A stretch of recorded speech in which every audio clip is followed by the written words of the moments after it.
Greetings, members one all of the Salivation Nation. Silver as a measure of labor. Let's explore.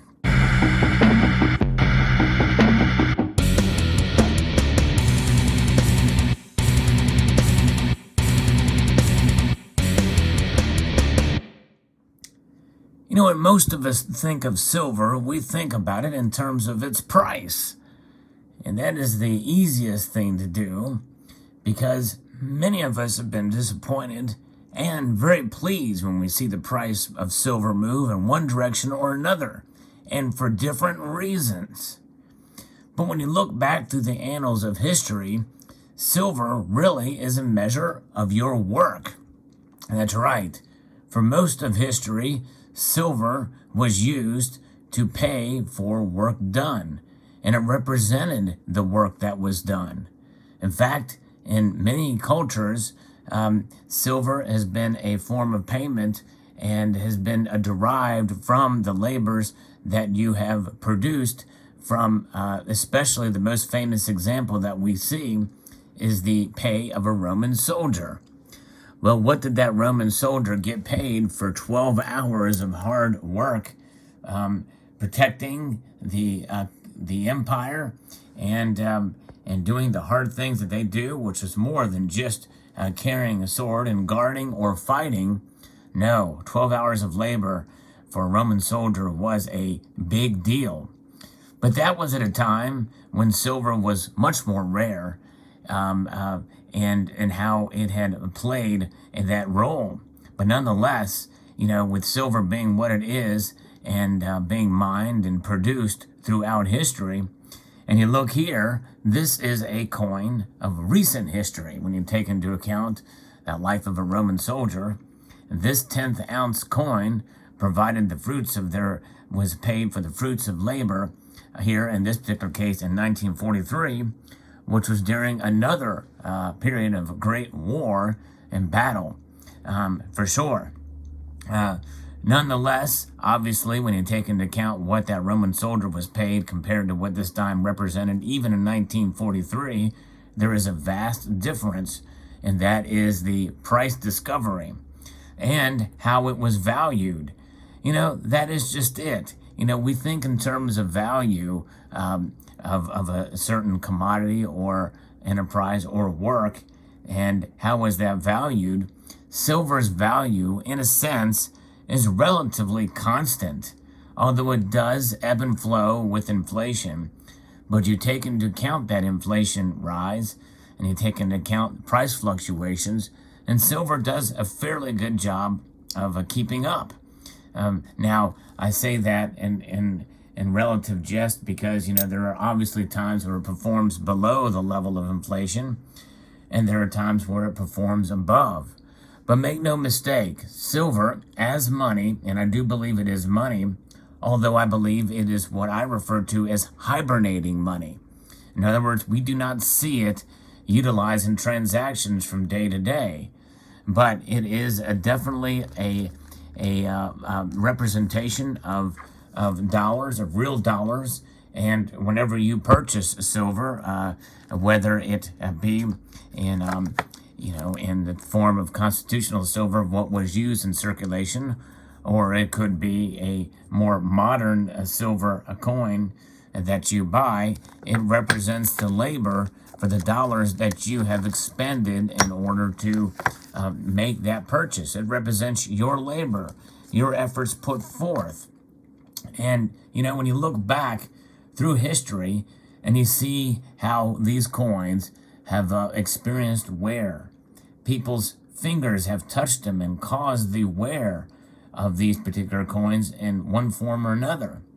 And that is transactional discovery of these metals, precious metal being utilized in transactions.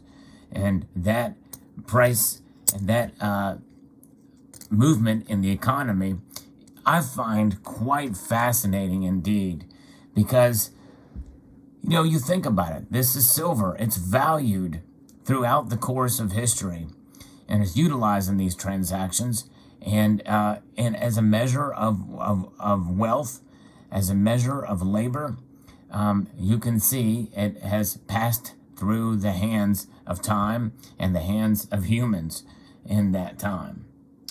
Now, these days, with digital dollars, with labor essentially changing, what is labor? How do you define labor? In fact, I would argue that I'm not putting much physical effort into producing this video. I did take these coins out to show you.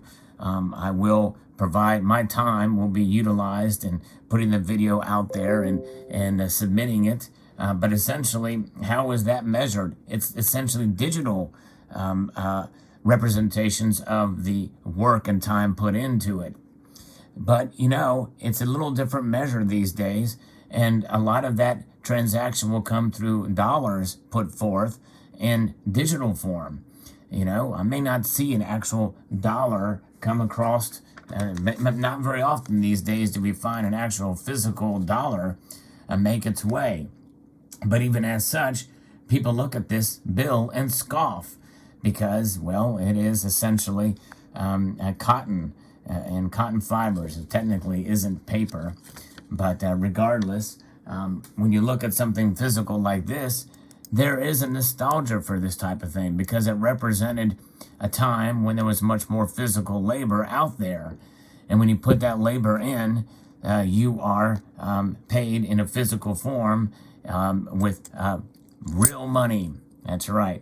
Real physical labor, real physical money.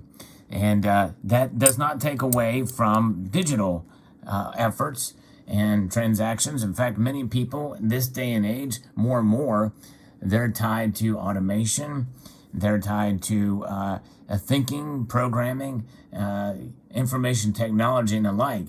And that is tough. That's a tough world in a different way. It's very, very interesting to see how labor is measured these days and how it is transacted these days as opposed to where it was when silver was utilized as currency.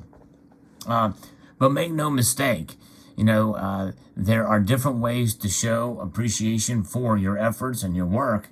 But I believe that in days like today, when we see a lot of modern technology out there and the nostalgia for the actual physical transactions utilizing a silver. And so that is a fascinating way to appreciate as you do stack silver out there. Silver, I believe, in the long run will preserve your wealth, and I believe that it is something that we here in this community certainly do appreciate. But when you take a look at an old silver coin, again, that has some wear to it, look at it, study it. You know, whose hands did this go through? You know, and I'm not talking about anybody famous, but could this $quarter have passed through the hands of a coal miner and rendering payment for his services back in 1925 or 1930 or what have you? Could this have passed through a bank and then went along to a grocery shop owner? How many times did this go through just a regular old grocery store transaction? Was it passed through the hands of a farmer? Could it have passed through a butcher's shop? You know, how about a bakery? How about all the essentials that we have and utilize that we still need today? Labor, that's what this represents. The beauty that is the design of this particular coin is something that I wonder how many people back there in the time have paused to admire. Maybe they took it for granted. Oh, most assuredly they did, at least to some level. But nonetheless, this is what people want. This is what they worked for. And this is what they used to pay for transactions of the fruits of your labor. This is the fruit. And with this fruit, well, you could buy actual fruit. You can buy bread, butter, milk, sustenance for life, and the pleasures of the of your fruits and labor as well, such as vacations, televisions, radios, record players, all types of different things. So there you have it, a fascinating look into the labor that is put into it when you look at silver as a measure of labor out there. So I hope you enjoyed this video. I would like to extend a multitude of gratitude to you all and encourage you to please rate, share, comment, and subscribe.